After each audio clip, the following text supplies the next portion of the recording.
Did you know that the first practical electric vehicle was launched in 1884 by a man called Thomas Parker? Thomas Parker was an electrical engineer based in England who used rechargeable batteries to power the vehicle, though it was so impractical due to limited technologies of batteries.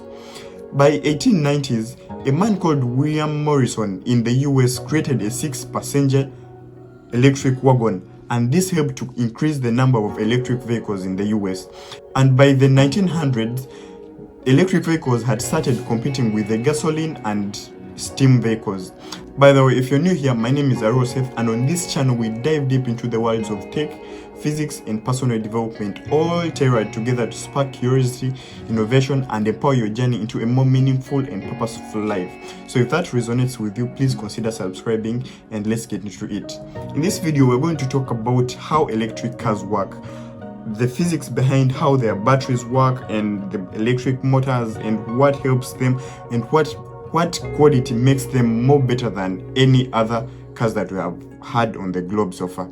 So if that sounds nice to you, please consider subscribing, and let's get into it. Electric vehicles work by using electricity which is stored in the batteries. This powers the electric motor and then moves the wheels, thus propelling the vehicle forward or backwards.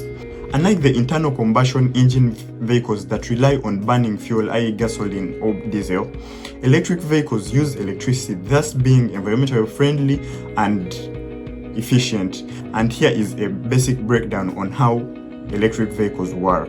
In this breakdown, we are going to talk about the type of batteries that are used in these electric vehicles, how the electric motors actually work, thus propelling the vehicle forward or backwards, and how long does it take to charge the electric vehicle, and how long does the charge take to be exhausted. On the other hand, we're also going to compare them with the non-electric vehicles, the internal combustion engine vehicles, and we are going to see what is the better option. Therefore, let's start with the batteries. Every vehicle has a battery pack made up of lithium-ion batteries that is situated at the bottom of the car. This helps to power all the functionalities of the car, including the lighting, the air conditioning, and any other activity that is done. It is usually located at the bottom because it is meant to lower the center of gravity of the car, thus making it more stable on the ground to reduce chances of overlapping. Lithium-ion batteries use an alloy of lithium and some other metals in liquid or polymer solution to store charge. Some older electric vehicles used nickel metal hydride to store charge. While these were inexpensive to make, they were heavier and less capable of discharging energy quickly, thus were prone to damage from overcharging and therefore would easily lose the charging capacity. Therefore, lithium-ion batteries were adopted since they have more advantages compared to the nickel metal hydride batteries. Lithium-ion batteries are lighter than the nickel metal, and they are also easier and faster to charge. Being able to discharge energy more quickly means that they can provide a faster and stronger acceleration in very less time. Currently, a number of manufacturers and researchers are working on solid-state batteries that still use lithium but do not require a liquid electrolyte. But the matter of fact is, we won't really know how they work until they are available in cars, and that will be quite several years from now. Because by the time of this recording, Nissan has provided the fastest timeline that it will be able to provide the solid-state batteries by the end of 2028, and that is a bit of 3 years from now. By then, we'll be able to embrace them and know the technologies they use. But for now, let us go to how electric motors themselves work. Electric motors are relatively simple mechanically since they don't require a lot of moving parts. When current passes through a wire, it creates a magnetic field around it that exerts a force. But if you've ever played with a magnet, you know it clear that like poles repel each other and unlike poles attract each other. Therefore, if you get a magnet and put it in an electric field, it would align itself according to that electric field, and then it would stop moving after it has reached equilibrium. But if you kept on switching the electric field, the magnet would continue aligning its moving until it has reached an equilibrium by aligning itself according to the electric field.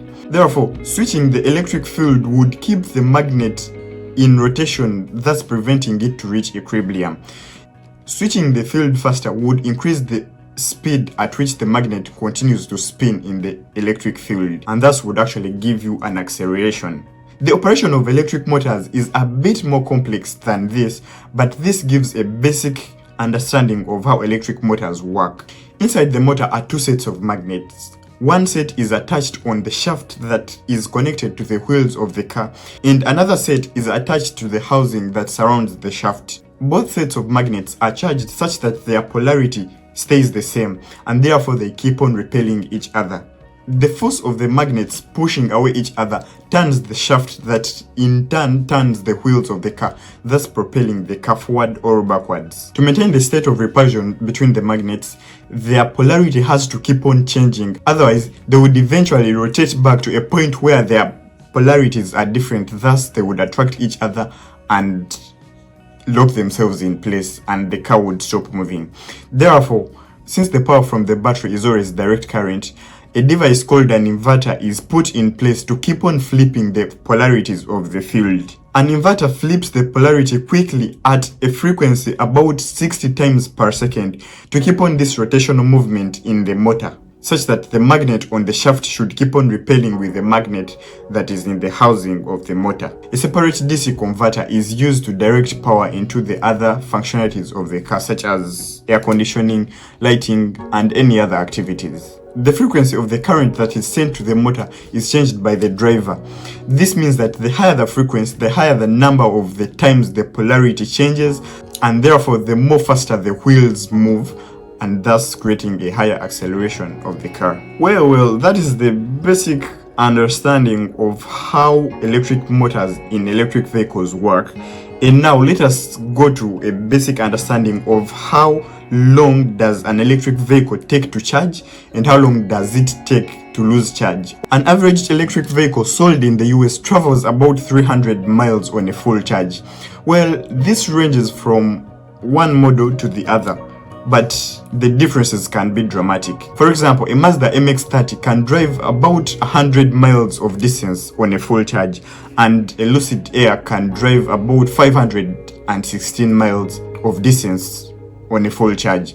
Therefore, the range actually varies with the brand and the model of the car. With electric vehicles, there are about 3 levels of charging, ranging from the slowest to the fastest in the US. So there is level 1, level 2, and level 3. We are also going to break down those levels such that you can understand them fully and comprehend why level 1 is maybe slow than level 2 and why level 3 is the preferable one. So let's start with level 1. On level 1, chargers are typical 120 volt wall plugs, and they are the most suitable for private homes. You can charge overnight, and an 8-hour charge can actually take you to over 40 miles of drive.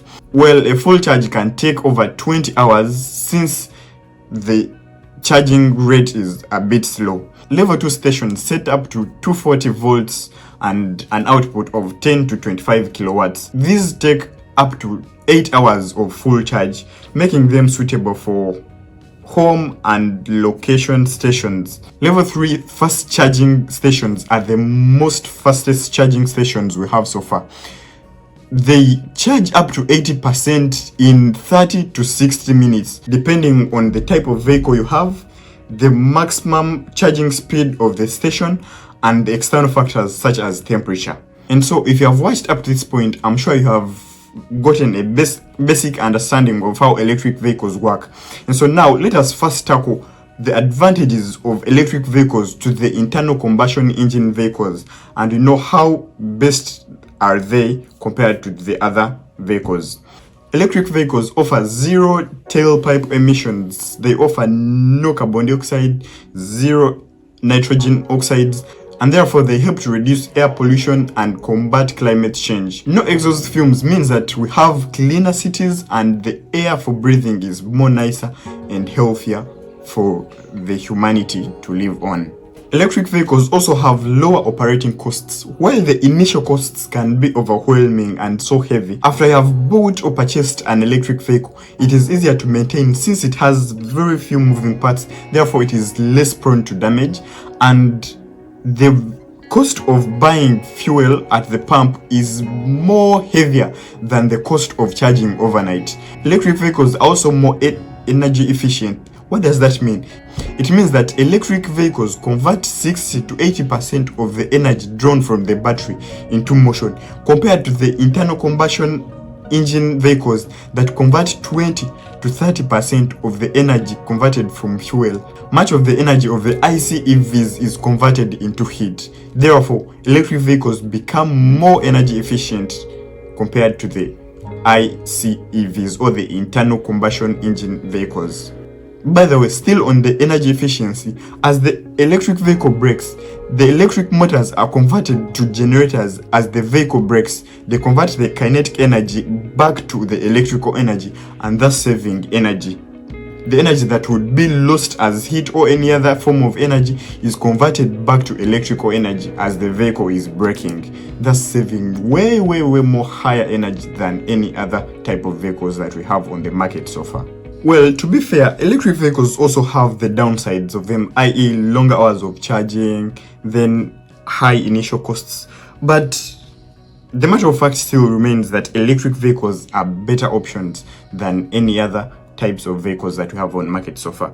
Well, if you have watched up to this point, I really value your time and I want to say thank you very much. Please consider subscribing, for matters of growing this community, because I always upload a video every week talking about either personal development, physics, or technology. So feel free to subscribe and tell a friend, share a video, like and comment.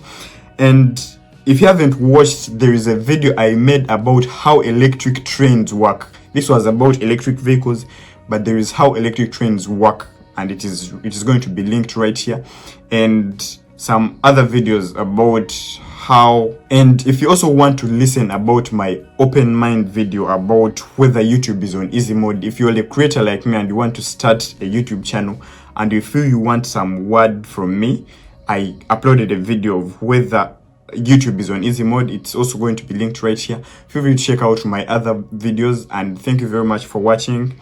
See you next time. Peace.